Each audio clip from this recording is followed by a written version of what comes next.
나 아기가 기저귀를 뗄 때 기저귀에 동사 오줌 쌀 때마다 엄마 아빠가 계속 엉덩이 때리고 너 언제 기저귀 뗄래 이렇게 하면 어떻게 될까요? 아무래도 뭐 얘가 뭐 아기가 기저귀 때문에 힘들겠죠. 힘들겠지. 그래서 그 국민학교 2학년 3학년까지 기저귀를 못 떼는 애들이 있거든요. 그런 애들의 공통점은 어머니나 아버지가 기저귀 떼라고 막 닥달하고 막 기저귀 똥오줌 못 가리는 걸 막 뭐라고 하면서 마음에 부담을 주는 이제 그런 경우들이 많아요. 이제 기저귀를 떼려면은 어쨌든 기저귀에 똥싸 오줌 누더라도 그 기저귀 갈아주면서 엉덩이 때리는 것보다는 뭐 안아주고 야 우리 이쁜 새끼 똥냄새도 향기롭네 이렇게 그 사랑하는 마음으로 바라볼 때 네네. 애가 마음에 안정이 되잖아요. 그렇지. 야, 내가 기저귀에 똥 싸도 우리 엄마 우리 아빠는 내 편이구나. 나를 알아주는구나. 그래서 기저귀 떼는 게 쉬워진단 말이에요. 기저귀에 신경을 안 써야 기저귀를 떼는 거거든요. 그렇지. 말을 잘하는 것도 같은 원리예요. 처음부터 내가 긴장하고 떨리고 불안하고 목소리가 안 나오고 다음 말이 생각이 안 나고 그런 걸 누군가 계속 지적을 해. 왜 긴장하세요? 왜 떨리세요? 왜 다음 말을 생각 못 하세요? 왜 그것도 못해요? 예를 들어 누가 이제 막 비판하고 비난하고 막 부정적으로 이야기를 한다면 마음이 어떻게 되겠어요? 마음이 많이 움츠러들겠죠. 그렇지. 움츠러들겠죠. 근데 이제 만약에 좀 말이 안 나오고 버벅거리더라도 괜찮다. 나 처음에는 그렇게 하는 것이니까 편안하게 하십시오. 긴장돼도 괜찮습니다. 충분히 긴장할 수 있는 겁니다. 긴장을 하지 않으려 하지 말고 긴장되면 긴장되는 대로 이야기하세요. 떨리면 떨리는 대로 이야기하고 다음 말이 생각이 안 나면 안 나는 대로 좀 멈춰있다 이야기해도 괜찮습니다. 그게 다 훈련 과정입니다. 이렇게 다 받아주면 마음이 어떻게 되겠냐지. 그럼 안정이 되겠죠. 편안하죠. 그래서 이제 이 스피치를 하는 것도 기저귀를 떼는 것과 똑같다라는 걸 이해하셔야 돼요. 처음부터 잘하려고 하면은 절대로 잘할 수가 없어요. 그래서 우리 어머님처럼 이제 이렇게 뭐 나이가 드시고 인생을 오래 사신 분들 같은 경우에는 대부분 이런 마음의 부담이 있거든요. 내가 그래도 나이가 이렇게 들고 사회생활 많이 했는데 사람들 앞에 내가 잘해야지 못하는 모습을 보이면 사람들이 나를 어떻게 생각하겠느냐. 그럼 잘해야 된다는 지나친 부담을 갖고 있는 거예요. 지나친 부담을 가지고 마이크를 잡으니까 당연히 말이 안 나오죠. 그렇죠. 이 세상은 평가하는 세상이고 잘해야만 인정을 받는 세상이기 때문에 물론 당연히 그런 생각을 할 수가 있습니다. 근데 훈련을 하는 과정은 그와는 정반대가 되어야 된다는 거죠. 잘해야 되겠다는 욕심을 다 내려놓고 자, 편안하게 내가 좀 실수하더라도 괜찮다라는 그 안정감 속에서 스피치를 해야 된다는 거죠. 그러니까 우리 회사에서도 지금 그 강사 발굴 해가지고 주관하는 게 네. 아주 초기 단계잖아요. 네네. 그러니까 우리가 어디 가서 테이블 미팅을 하더라도 네. 그 강의를 맨날 같은 주제를 맨날 반복해서 다른 강사가 돌아가면서 그 툴로 여러 개 하는 거거든. 네네. 그러니까 그게 우리가 다 머릿속에 외워질 정도로 맨날 강의를 듣고 해야 어디 고객이 오시더라도 이거를 설명을 해야 되잖아요. 그럼요. 못 할까 해서 그 회장님이 그거를 지금 교육시켜가지고 강단에 올려놓는 거예요. 네네. 그래서 이제 일단 처음에는 지금 제가 말씀드리는 것처럼 못하더라도 괜찮다라는 네. 그 편안한 분위기 속에서 있는 그대로 내 모든 마음을 또는 내가 알고 있는 것을 표현하는 그런 연습을 해야 된다는 거예요. 그게 충분히 반복돼야 돼요.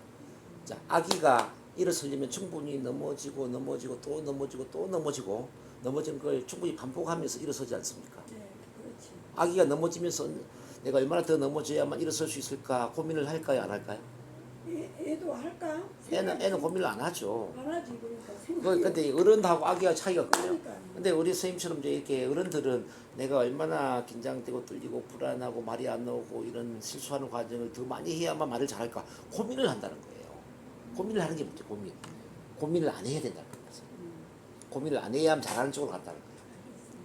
이게 이해되시나요? 그래서 이제 일단은 뭐 회사에서는 어쩔 수 없지만은 일단 저한테 와서 훈련을 받을 때는 잘 못해도 괜찮다라는 그런 것을 충분히 받아들이고 그냥 잘하면 잘하는 대로 못하면 못하는 대로 그렇게 이야기 하시라는 거예요. 네.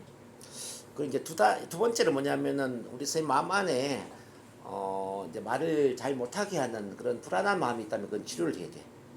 불안이나 너무 지나치게 남을 의식하거나 뭐 두렵다든지 뭐 긴장되고 떨린다든지 뭐 두 다리가 후들거린다든지 어쨌든 이렇게 지나친 불안, 지나친 공포가 있다면 그는 체면 치료를 해야 돼요. 혹시 그런 게 있으세요? 지나친 건 아니죠, 제가 볼 때. 지나친 건 아닌데 아무래도 좀 긴장되지. 아, 근데 불안하고 그런 건. 그거는 제가 볼 때는 경험 부족인 것 같거든요. 경험. 경험이 부족하면 누구나 긴장되고 떨리거든요. 경험이 부족할 때는 긴장되고 떨리다가 좀 경험을 많이 쌓잖아요. 그러면은 편안해진다 이거. 마치 처음 저기 결혼할 때 뭐 저기 뭐야 결혼을 뭐 처음 해본 적이 없잖아요. 그때 이제 우리가 그 예식장에 처음 들어가려면 떨리지 않습니까? 네. 그 긴장과 똑같은 거예요. 또는 회사에서 한 번도 근무해 본 적이 없는데 회사에 첫 출근할 때 긴장되고 떨리잖아요. 그렇죠? 근데 새로운 일을 하는 것은 긴장되고 떨리는 거예요, 선생님. 그건 어쩔 수가 없어요. 근데 그 새로운 일을 두 번, 세 번, 네 번 반복하다 보면 편안해진다는 거죠. 이건 이제 체계적 둔감화라고 그래요. 아무리 두려운 것도 처음에는 100의 두려움인데 두 번, 세 번 반복하다 보면 70, 80으로 낮춰지고 한 10번, 20번 하다 보면 그냥 편안해진다는 거죠. 이거는 스피치만 그런 게 아니라 영업하는 것도 그래요. 모르는 사람 처음 만나 미팅을 할 때 처음에는 부담스럽고 불편한데 이 사람을 두 번, 세 번 또 만나서 미팅하잖아요. 그건 편안해지는 거죠. 그렇죠. 말하는 것도 똑같다 이 말이에요. 그래서 이거는 경험을 많이 쌓으면 없어진다. 제가 볼 때 선생님은 경험을 많이 쌓는 게 일단 중요하더라고요. 제가 선생님 만나서 보니까 선생님은 과거의 어떤 뭐 트라우마적인 사건 때문에 불안한 게 아니라 그 스피치 강의를 한 경험이 부족하니까 네. 긴장되고 떨린다는 거예요. 그래서 경험을 많이 해야 된다는 거예요. 그렇게 해서 해결해야 되고 3단계로는 이제 자아 강화 훈련. 선생님 말을 잘할 수 있는 내면의 힘을 키워야 되거든요. 내면의 힘 중에 가장 중요한 것은 앞서도 말씀드렸지만은 선생님 자신을 있는 그대로 사랑하는 겁니다. 나를 이 세상 어디에 내놓더라도 나는 괜찮은 사람이다. 상품을 본다면 나를 어디에 전시하더라도 나는 괜찮은 상품이다라는 믿음이 나와야 된다는 거죠. 자기 자신에 대한 확신. 이해되시나요? 동물 보면은 미운 오리 새끼가 있고 백조가 있지 않습니까? 그렇죠. 나는 미운 오리 새끼가 아니라 백조라는 백조. 백조는 이미 훌륭한 존재라는 거죠. 백조는 이미 사랑스러운 존재고 백조는 이미 인정받는 그런 존재라는 거죠. 이렇게 이제 우리 마음속에는 미운 오리 새끼 속성도 있고 백조의 속성이 있어요. 나를 사랑하지 못하면 미운 오리 새끼로 가는 거죠. 나를 사랑하지 못하면 남들이 나를 어떻게 생각할까? 나를 부족하다고 생각하지 않을까? 나를 비난하지 않을까? 나를 얼마나 문제 있는 사람으로 생각할까? 이렇게 이제 계속 남에 의해서 나를 평가하는 이런 미운 오리 새끼가 되는 거예요. 근데 반대로 스님이 자신을 온전히 사랑하잖아요. 그러면 이제 남에 의해서 나를 보는 게 아니라 내가 나를 보는 거죠. 나는 있는 그대로 이미 사랑스러운 존재다. 나는 이미 있는 그대로 훌륭한 사람이다. 이 사업에 있어서 나보다 더 잘할 수 있는 사람이 없다. 지금 이 사업 설명 가장 잘할 수 있는 사람은 나다. 그리고 오늘 가장 큰 열정과 동기부여를 줄 수 있는 사람도 나다. 뭐 이런 나에 대한 강한 인식을 합니다. 그러니까 이제 자기에 대한 강한 확신, 신념을 갖는 게 스피치에서는 너무 중요하다. 두 번째 아까 이야기했던 거 이제 선생님 말하고자 하는 그 내용에 대해서 푹 빠져 있어야 된다. 이제 심취되어야 된다. 아까 이제 일정에 대한 이야기 했잖아요. I am sold myself. 나 자신에게 그 사업과 제품과 상품과 그 어떤 사업에 대한 모든 경험을 팔아가지고 그게 푹 빠지는 거지. 그래서 내 안에 신들린 상태가 되게 돼요. 아니 저런 거는 좀 이렇게 좀 중요한 저런 거는 좀 이렇게 저기에서 주시면 안 되나? 그냥 메모로 하든가 아니 네네네. 진짜 참 좋은 선생님 안에 말하고자 하는 내용에 대한 열정을 심어야 된다는 거죠. 그래서 말하고자 하는 그 내용에 대해서 강한 확신, 신념이 생기면 열정이 생깁니다. 그러니까 신들린 상태가 된다는 거죠. 신들린 상태가 되면은 내가 굳이 말을 잘하려고 애를 쓰지 않아도 입에서 말이 막 나오는 거예요. 네. 그래서 이미 근데 그거는 지금 선생님이 어느 정도 완성이 되어 있다는 생각이 들어요. 제가 지난번에 강의를 들어보니까 사업에 푹 빠져 있구나. 제품에 대해서도 막 푹 빠져 있구나 이런 생각이 들더라고요. 네. 그래서 이제 그거는 뭐 큰 문제는 안 되는데 앞서 이야기한 선생님 자신에 대한 확신. 내가 괜찮은 상품이다. 나를 어디에 내놓더라도 난 손색 없는 사람이라 이 믿음. 요게 일단 생기는 게 중요해요. 그게 생기면 그 사업에 대한 큰 그 열정과 이게 결합이 되면서 내면에 강한 말을 잘할 수 있는 에너지가 만들어진다는 거죠. 파워. 일단 그게 3단계로 돼야 되고요. 그리고 마지막 4단계는 이른바 선생님이 스피치 커뮤니케이션 기술을 훈련해야 돼요. 지금 하나 포맷을 제가 드렸지만 여기 전체 그림이거든요. 뭐 강의를 할 때 어떤 강의 포맷이라고 보시면 되는데 이제 그 그림 안에 이거는 이제 전체 숲이라면은 작은 나무 하나하나를 다 심어서 스피치 기술을 익혀야 돼요.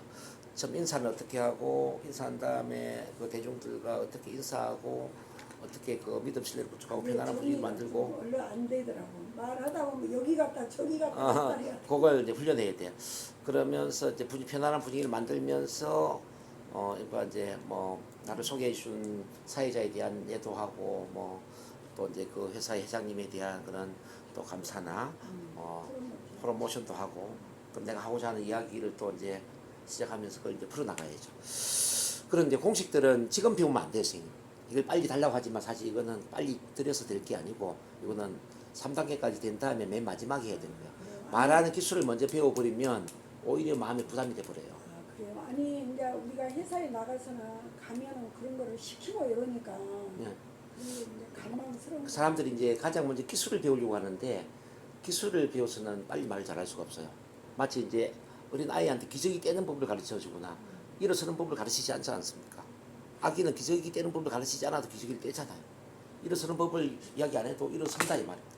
기술을 배워서 잘하는 게 아니라 기술과 관계없이 스스로 터득을 하는 거거든요. 말하는 것도 터득을 해야 된다. 터득한다라는 것은 이제 이 무의식에 우리 신체의 모든 패턴들이 몸이 기억할 수 있는 그런 수준이 될 수 있도록 훈련이 돼야 돼요. 하다 보니까 잘 되는 거지. 자전거를 타다 보니까 자전거를 잘 타게 되고 자동차 운전하다 보니까 운전이 잘 되는 것처럼 머릿속에 뭐 어떤 기술을 내가 알아서가 아니라 이제 이 기술들이 알아서 터득이 된다는 이야기죠. 자, 수영하는 것도 한번 생각해 보세요. 수영 기술 처음부터 배워서 잘하는 게 아니잖아요. 물에서 계속 놀다 보니까 수영을 하는 거잖아요. 수영하다 보니까 이제 배영이라든지 뭐 자유형 이런 것들을 나중에 터득하게 되는 거지. 처음부터 이제 배영 자유형을 가르쳐 주는 거 아니잖아요. 이 말하는 것도 같은 원리예요. 처음부터 강의를 어떻게 한다 이걸 먼저 배워버리면 오히려 머리가 복잡하고 몸이 불편해져. 그래서 처음에는 그냥 내 몸을 이제 맡겨야 돼요.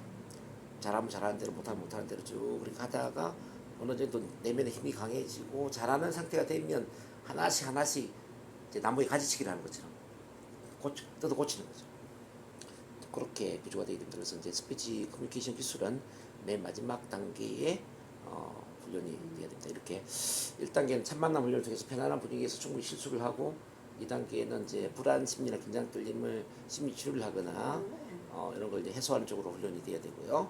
3단계는 나 자신을 정말 멋진 존재로 바라보면서 말을 잘할 수 있는 그 내면의 힘을 키우는 쪽으로 자존감을 키워주고 말하고자 하는 내용에 대한 어떤 열정을 키우는 것 그게 중요하고 4단계는 이제 스피치 커뮤니케이션 기술, 강의 기술을 이제 들어간다. 이런 구조로 갑니다. 이해되셨어요?